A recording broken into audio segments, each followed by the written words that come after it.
Hey, you're watching Swifty, and in this episode, I'm going to talk about how weak references can help you resolve strong references in your code. And we're going to look at the example of a person and an apartment, except the tenant property is going to hold a weak reference to the apartment instead of a strong reference. So let's say we have a class called example, and we have a new variable, and it's going to be an instance of example. Now, automatically, this is a strong reference. This name new has a strong reference to this instance of an example. And there are other types of references, and we can label them either weak or unowned. And let's talk about weak right now. So if we give this a weak reference by this label weak before the var, you'll notice that it has it set to nil. So if we give this a property even, and we're going to call it num, and we'll give it 10, and we try to print new.num, it'll be nil. So that's interesting. We gave it a type of example, or did we? Let's check the type. It's an optional example. Now that's interesting. If I didn't put weak there, then this would be a non-optional example. You might have seen it say weak reference. This project is called a weak reference, so that's why it says that. It's throwing an error now because this is non-optional, so we shouldn't use optional chaining, and it's going to print 10. But let's say whatever the type is, it makes it an optional version of that type. And that's because Arc has to be able to set the value for the name equal to nil at will. You'll notice because automatic reference counting needs to be able to set the value to nil, we're not going to be able to use a let because it has to be able to be set to nil. Just to silence most of these warnings, I'm just going to cast this as any, and we'll notice that the error that remains is this one. Weak must be a mutable variable because it may change at runtime. When we use the let, we're declaring constant. That means it cannot change its value. And weak is a way of signaling that it may need to change to nil at runtime by automatic reference counting. Weak is a safer way than unowned of handling the potential for a value to be pointing to a deallocated instance. For example, the problem can come if example is deallocated and new tries to access the instance as if it had values, and then your program crashes. However, when we use the weak reference type, if the instance is deallocated, then new is automatically set to nil, and your program won't crash because the compiler forces you to handle optionals with optional chaining, optional binding, nil coalescing. Another thing to keep in mind with automatic reference counting is, let's say we give new a property observer. We're going to call it did set, and then we're going to print out set.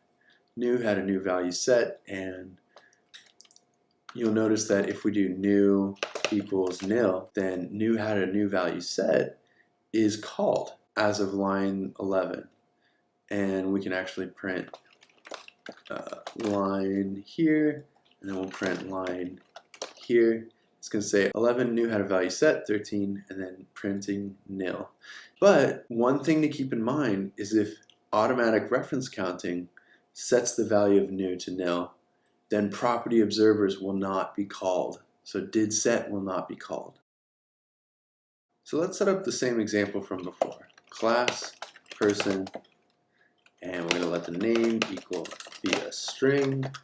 We're going to let the initializer take a name, and we're going to make it so name equals name, and we're going to put that up here, and then our apartment equals an apartment, an optional apartment, because the person might have one or not, and we're going to print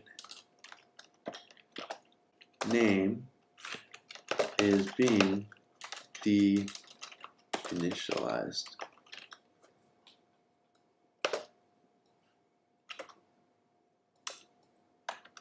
Alright, class, apartment, let unit, type string, init, unit, string, self unit equals unit. Weak var tenant equals an optional person. Might be empty, might have a person. And we're going to print apartment unit is being deinitialized.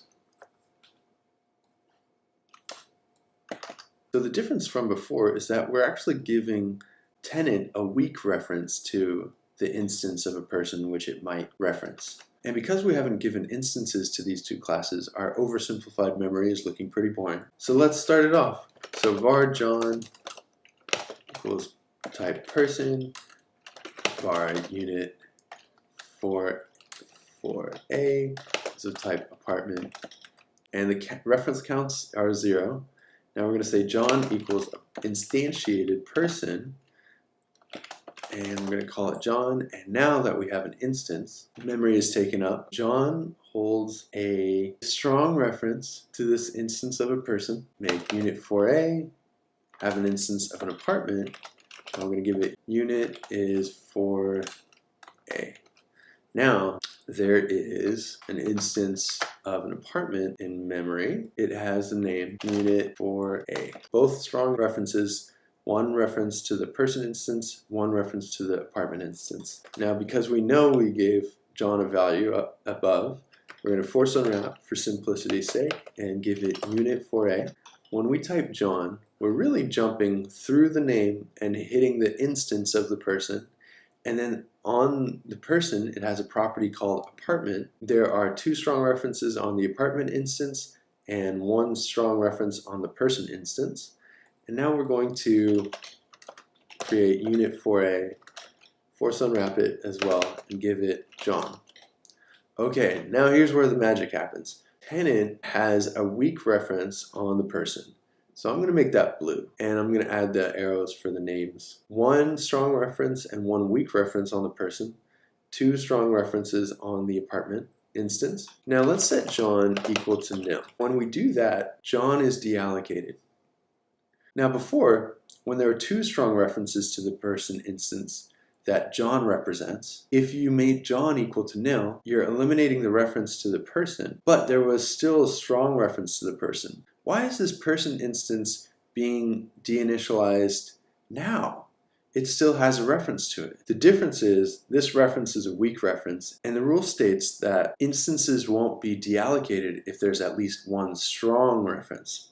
But if there's only 1 weak reference, they will be deallocated. So this arrow needs to go. And notice there's a weak reference to the person instance that isn't there. This is the time when automatic reference counting sets the weak reference to nil.